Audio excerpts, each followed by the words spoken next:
On April 9, 2009, 42-year-old Abraham Shakespeare drove his fancy black BMW 750i car towards an upscale gated community in Lakeland, Florida. Abraham stopped his car, hit a remote control on his sun visor, and waited for the large gate that kept his neighborhood separated from the rest of the city to open. Then Abraham drove through the gate and glanced in his rearview mirror. His friend, Dee Dee Moore, was following right behind him in her black Hummer. Abraham led Dee Dee through the neighborhood's winding roads that were dotted with large two-story homes with huge front yards and swimming pools in back. Then he pulled into the driveway of his own house that looked a lot like the others in the neighborhood. Abraham parked his car and stepped outside. He was 6 foot 4 inches tall with long, skinny arms and legs. He had a beard and a black spandex cap that covered his dreadlocks. He wore a white t-shirt and jeans. Dee Dee's huge Hummer pulled into the driveway behind the BMW. Dee Dee got out and smiled at Abraham. She was 36 years old, and she was tall with dyed blonde hair, and she laughed and talked a lot.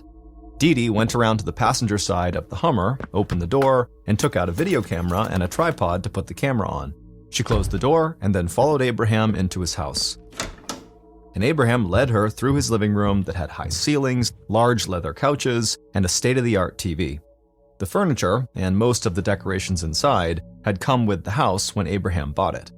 Abraham asked Dee Dee how her day at work had been as they walked up the staircase to the second floor. And Dee Dee told him that things were going really well. She owned and operated a successful medical staffing agency, and she said business just kept getting better. Then they walked down a hallway on the second floor into a room that Abraham used as an office and as a place to relax and watch TV. And when they walked into the room, Dee Dee set up the tripod, put the camera on it, and turned the camera on. Then she asked Abraham if he was ready for her to film him. Abraham looked at the camera, he grinned and said yep, he was ready. Since Dee Dee's medical staffing agency had taken off, she had spent a lot of time and energy following her dream of becoming a writer. She wanted to write books and movies.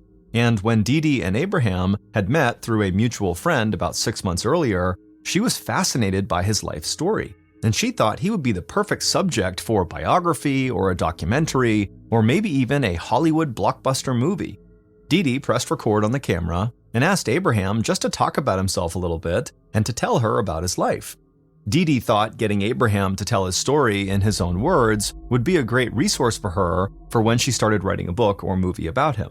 So Abraham started talking into the camera and pacing a little back and forth, and as he talked about his life, it seemed like he was almost reliving certain moments from when he was younger. And that made Dee Dee smile.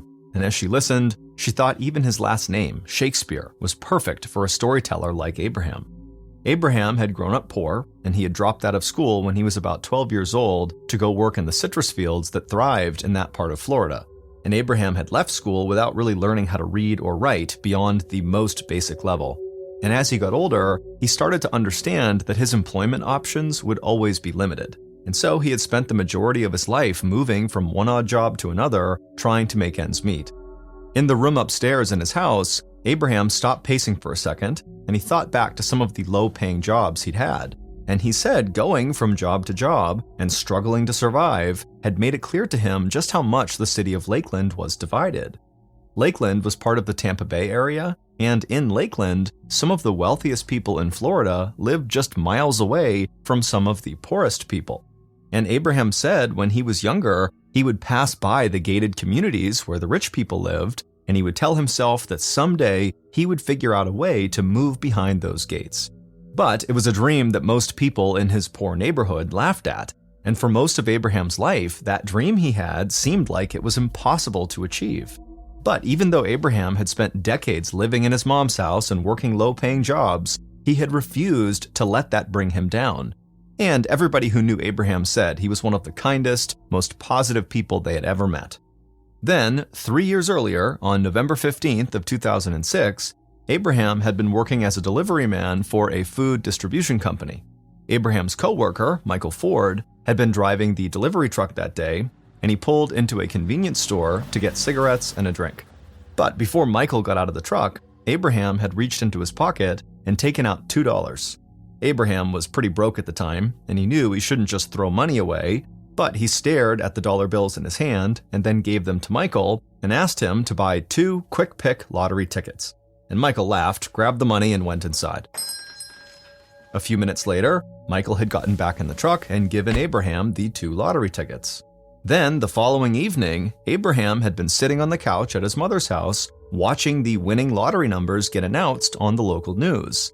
And he had just stared at the TV, stunned, because each winning lottery number that just got announced matched a number on a lottery ticket he was holding. At first, as the numbers kept matching over and over again, Abraham had kind of laughed it off and thought, this is not going to happen. But when they were about to announce the final number, he could feel his heart beating faster, because all he needed was one more match. He leaned in close to the TV and watched as the newscaster called out the final winning lottery number. And when Abraham had heard that number, he checked his ticket, then he checked it again and again. And then Abraham jumped off the couch and started shouting to his mother that he had just won the lottery. Abraham's mom came into the room and she thought he was playing a prank. But when he showed her the numbers on the TV and the matching numbers on his ticket, she started screaming and crying because Abraham had hit the $30 million jackpot. Fast forward back to the present, and Abraham smiled into the camera, and Dee Dee smiled too. Just hearing Abraham tell that story about winning the lottery was like listening to somebody describe a miracle, like something that never really actually happens in real life. But then Abraham stared down at the floor, and a look of total exhaustion came across his face.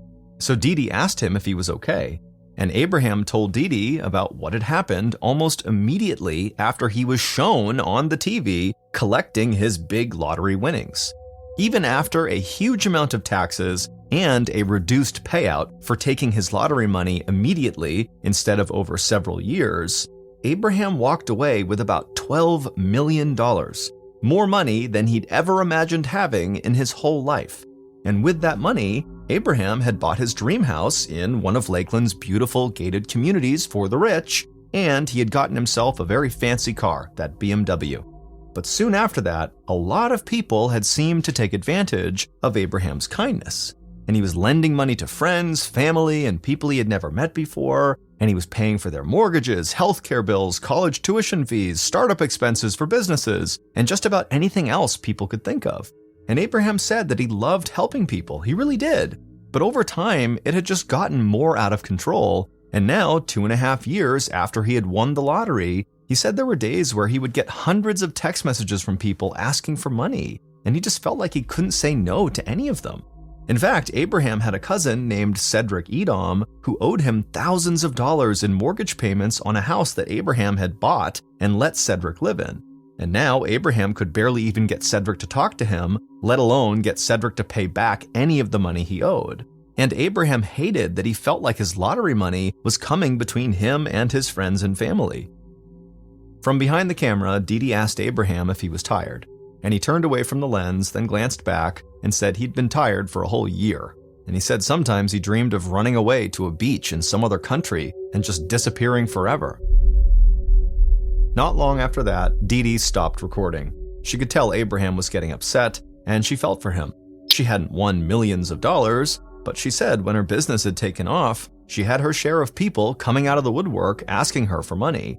And she knew that even for someone who was as good of a person as Abraham, that pressure could take its toll.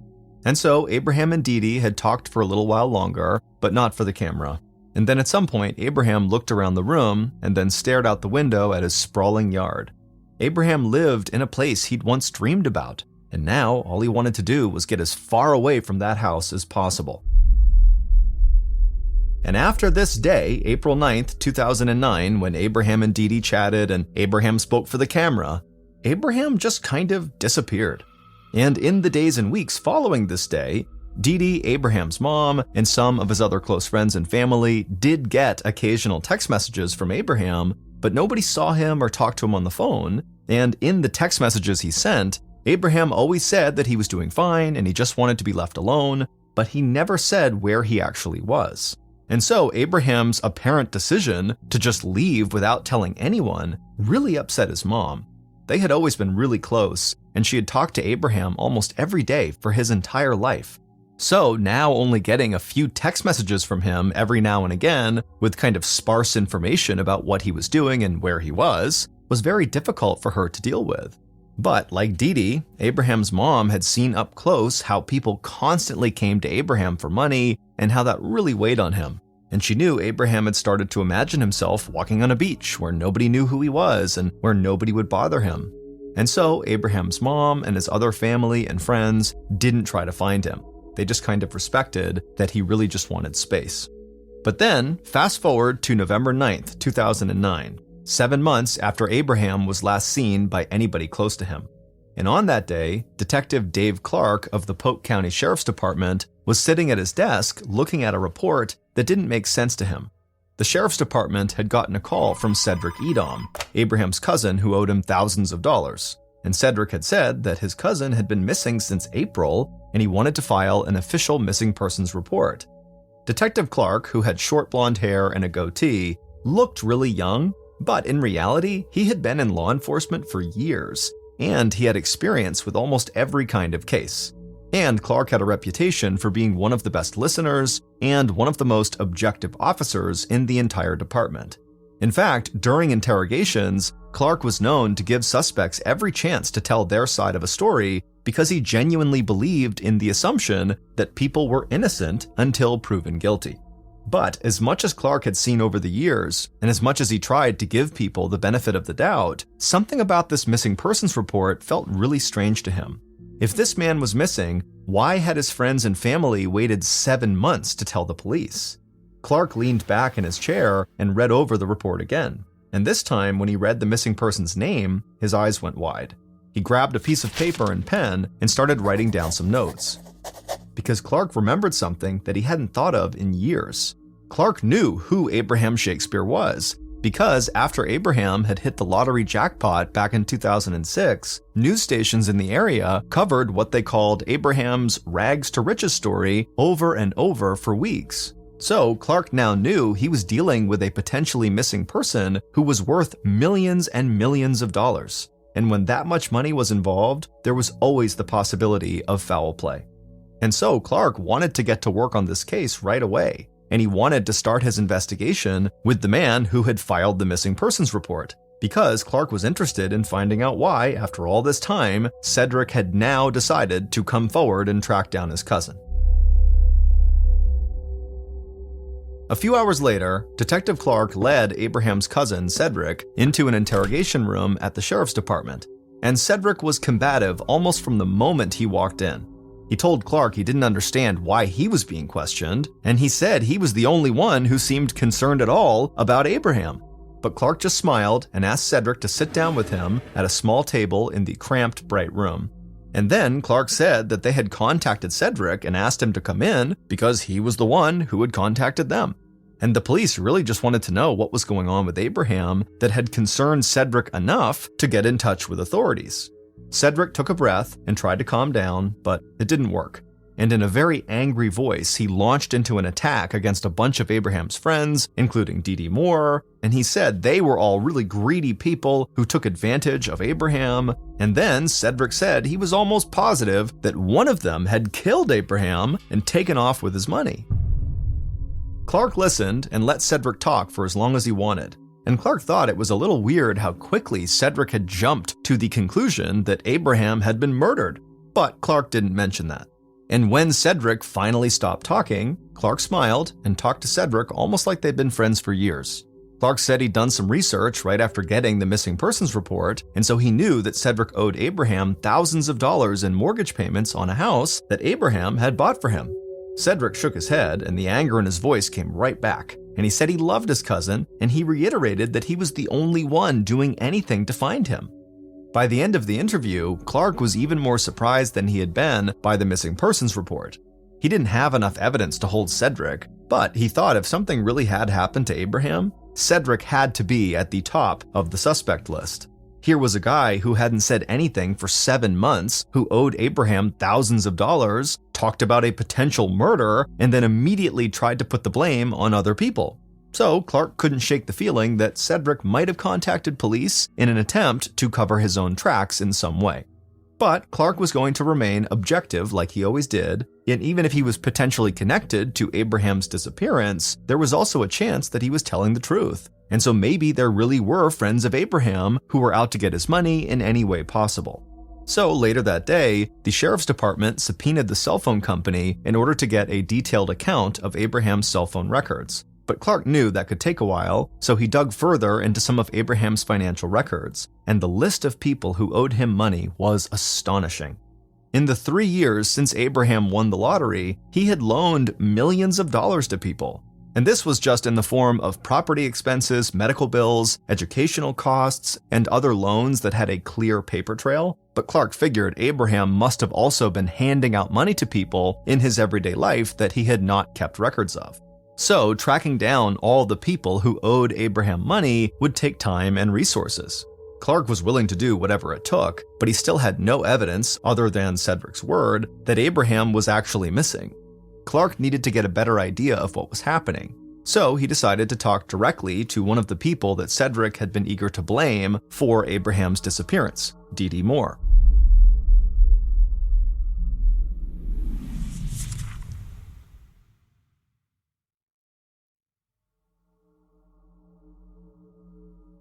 On November 10th, the day after the missing persons report had been filed, Detective Clark found himself back in the interrogation room. This time, he was seated across the table from Dee Moore, Abraham's friend who wanted to write a book and make a movie about his life. Dee had on jeans, a t-shirt, and leather sandals, and Clark thought she was almost the exact opposite of Cedric when it came to interviewing her. She smiled a bunch and seemed very easygoing, and she said she would tell him anything she could, but that she didn't really understand why she was there. So Clark asked her, when was the last time you spoke to Abraham? And she said she had gotten a text from him somewhat recently, and that he messaged her from time to time just to see how things were going in her life and to tell her that he was okay and enjoying his time away. Then Clark took a breath and got a serious look on his face. He looked right at Dee and told her that Abraham's cousin, Cedric, had said he was worried Abraham might be dead. Dee immediately looked confused and said she didn't understand because as far as she knew, she was texting somewhat regularly with Abraham. And as far as she knew, Abraham had done exactly what he said he was going to do: take off to maybe a beach somewhere and never look back. So Clark asked her why Cedric would have filed the missing persons report in the first place and why he might have pointed the finger at her as someone who might have wanted to hurt Abraham. Dee just shook her head, and then she looked at Clark and said she had an idea why Cedric might come after her. Clark smiled, and in his friendly voice, he asked Dee to fill him in. And Dee said that she and Abraham's mom were two of the only people in his life who had pushed Abraham to follow up with everyone who owed him money and make them pay him back. They said it was one thing to be a kind person, but it was another to get taken advantage of. And they told Abraham that just because someone was family, it didn't mean they were entitled to get anything they wanted from him. Clark nodded and asked if that had caused problems in Abraham's life, having people like Cedric around. And Dee's voice got a little louder and rougher, and she said Cedric preyed on good-hearted people. And she knew that as much as Abraham wanted to see the best in others, Cedric would never pay him back a dime. Detective Clark and Dee spoke for a little while longer, and then Clark thanked her for her time, and after she left, he went back to his desk to look at his notes from both of the interviews he'd conducted over the past couple of days. And as he did that, all he could think about was how badly he wanted to see Abraham's cell phone records. Because Clark still didn't know if Abraham was dead in a ditch somewhere, like Cedric wanted him to believe, or if Abraham was just sipping pina coladas on a beach without a care in the world.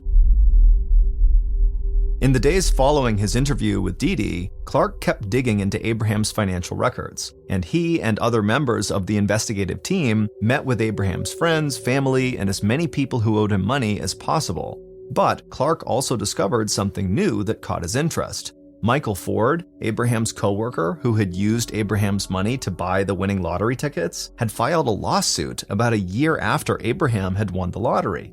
In that lawsuit, Michael had argued that because he was the one who actually bought the tickets for Abraham, he was entitled to at least a cut of the winnings.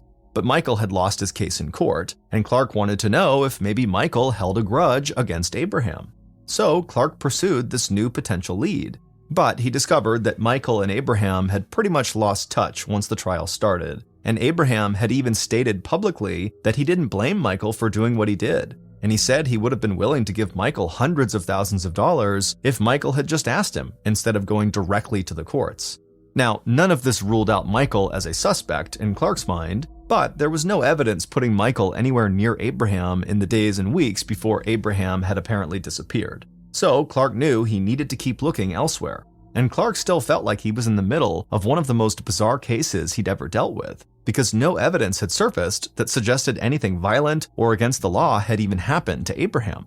There was no body, there was no signs of distress at his house, and friends and family kept getting text messages from him. So Clark kept reminding himself that Abraham was a guy with the financial means to truly just disappear if he wanted to. But then, at the end of the month, something happened that would turn Detective Clark's attention back to one suspect in particular.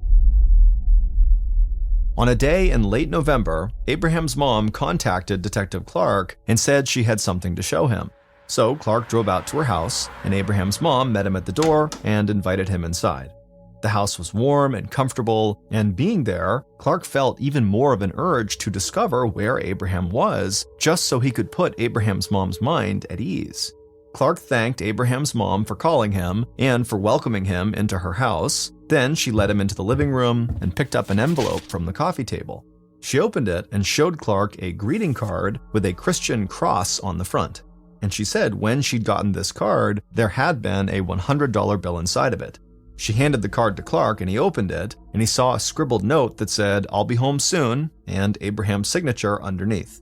And Abraham's mom said that even though her son had trouble writing, he had always made sure he could sign his name, and she recognized that was definitely his signature on the card. Abraham's mom told Clark that she had gotten the letter about 2 months earlier, but she had forgotten about it. She said she was sorry she had not shown it to him sooner. Clark said that was totally fine, and that he was grateful that she was showing it to him now.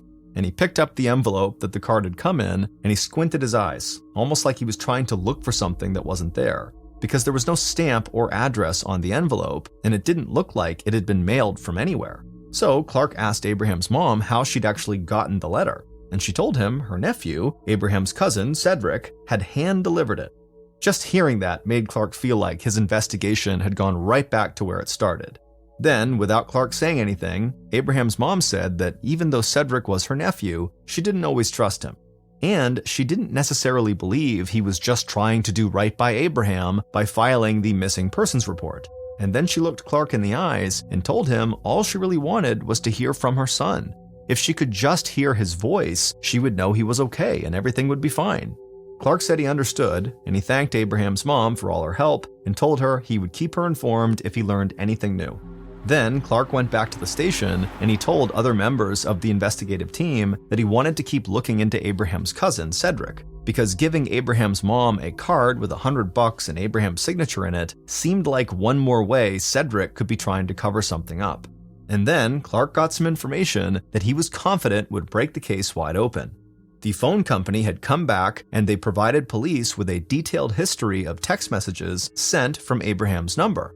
And something in those text messages stood out to Clark right away. And by December, Clark believed he was closer than ever to finding Abraham. On December 26, 2009, so a month and a half after the missing persons report was filed, Abraham's mother was relaxing on the couch at her house. Christmas had been a mixed blessing that year. She loved seeing friends and family for the holidays, but not having Abraham around just hadn't felt right. They had always spent Christmas together, and so the house kind of felt empty without him. But then her phone rang. She leaned over, grabbed it off the coffee table, and almost started crying tears of joy, because Abraham was calling. The connection wasn't great, but she could hear her son on the other line, and that was all that mattered. Abraham wished her a Merry Christmas and said he was sorry he hadn't called the day before.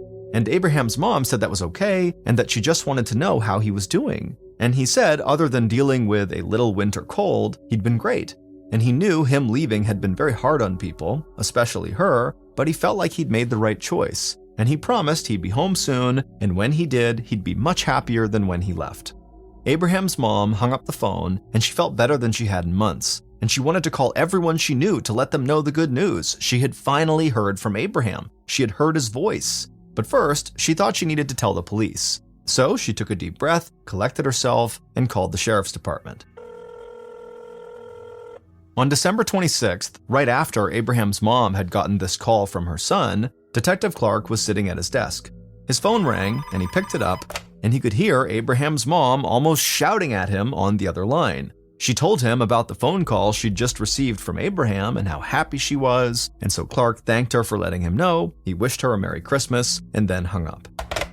But then he immediately made a call to the cell phone company so he could get a location on where Abraham's phone had been when he placed this call to his mother.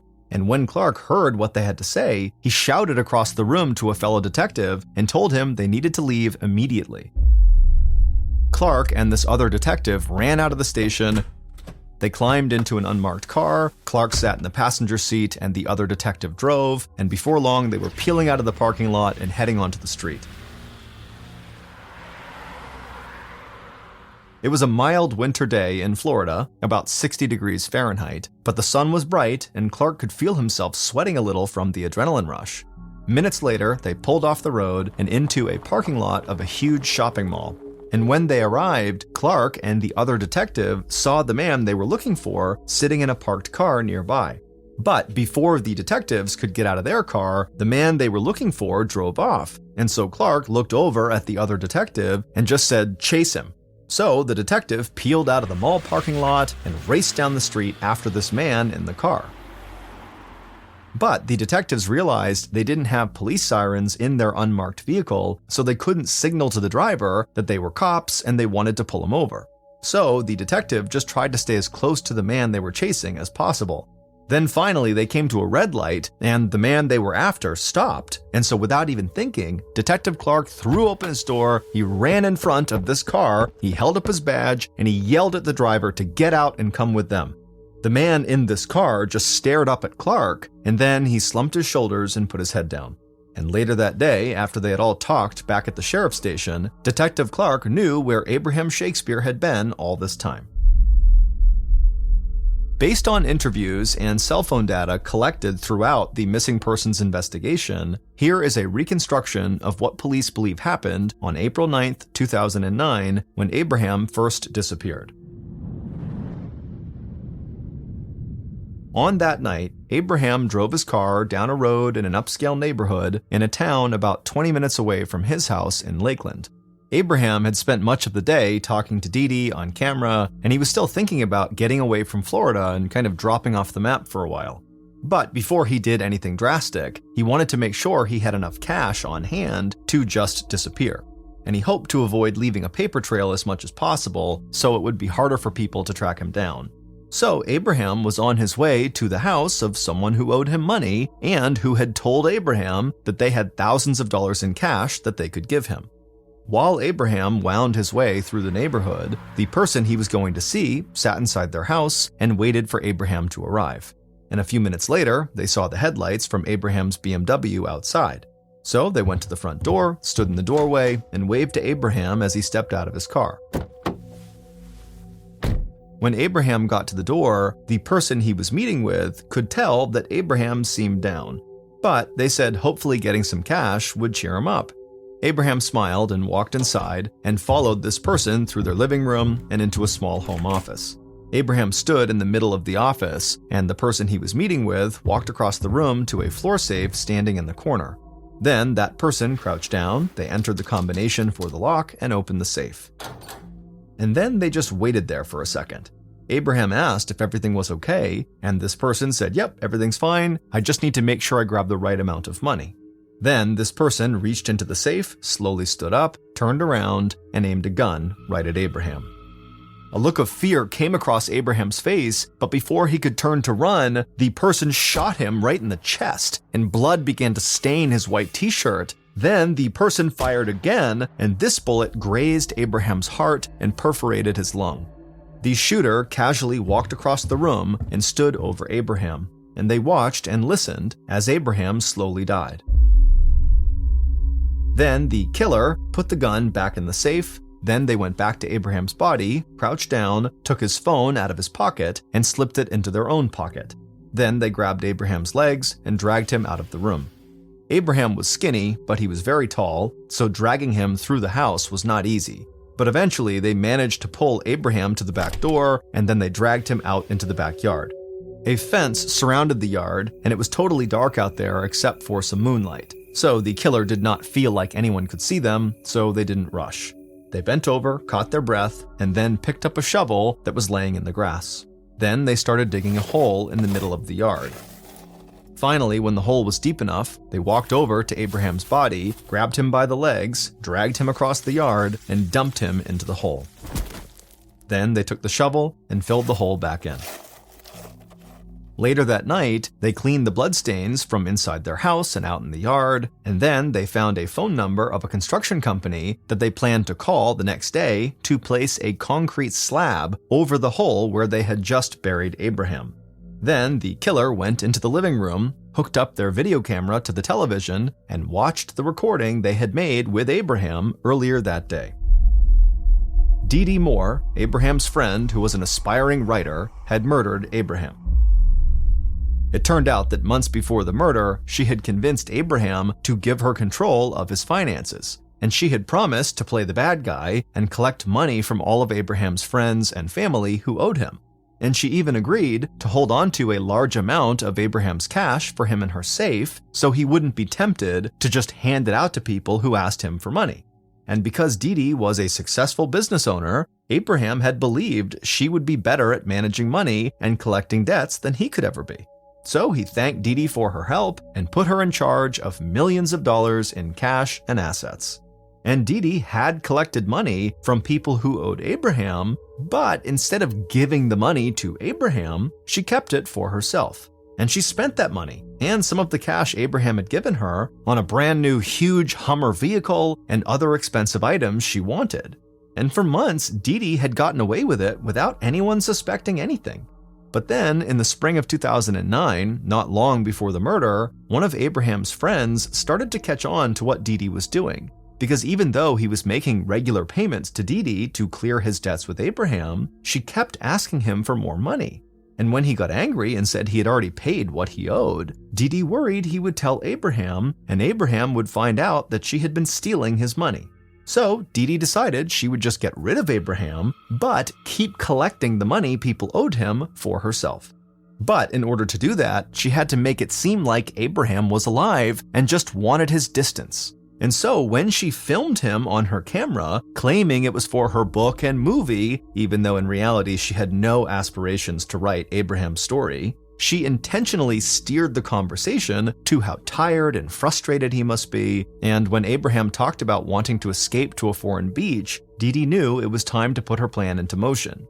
So she told Abraham to come to her house to get thousands of dollars in cash that she'd been holding for him in her safe, and when he arrived, she killed him and then used his phone to text his friends and family, and then she showed some of his friends and family the video recording of Abraham where he was talking about how he wanted to leave Florida and go to a beach somewhere and just kind of disappear and be left alone.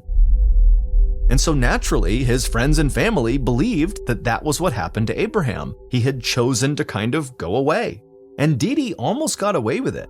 But once Abraham was dead, Dee Dee became relentless in her pursuit of his cousin Cedric, and she called Cedric and came to his house all the time, demanding he pay back all of the money he owed Abraham, and Cedric just wasn't going to do that. And so finally, Cedric got fed up with Dee Dee, and he filed a missing persons report. Now, Cedric did not actually believe that Abraham was dead, but by alleging that he had been murdered and pointing at Dee Dee as potentially the murderer, he knew that would launch a police investigation into Dee Dee, and that would get her off of his back for at least a while. And when Detective Clark got a record of Abraham's text messages, he was shocked at how well written and how formal they were. After all, he knew that Abraham still struggled with reading and writing. Then, when Abraham supposedly called his mother on the day after Christmas, Detective Clark got confirmation that what he believed had been going on was going on. Somebody in town had been using Abraham's phone and had been pretending to be him. And when Clark traced Abraham's phone to the mall parking lot, he and the other detective saw Dee Dee leaning into a car, handing over cash to a man and taking a phone back from him.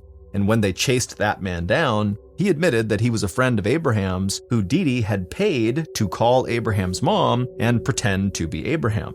And the man had told Abraham's mom on this call that he was fighting a winter cold to make up for the fact that he didn't really sound like Abraham.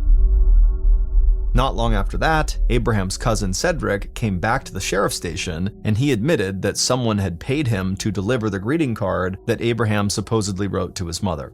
And it would turn out that the money Cedric was paid to make that delivery could be traced back to Dee Dee. And so Cedric had been right about Dee Dee all along without actually knowing it. With all of this new information, and with Abraham's phone records, police determined that every text message that had been sent from Abraham's phone since he disappeared had actually been sent by Dee Dee.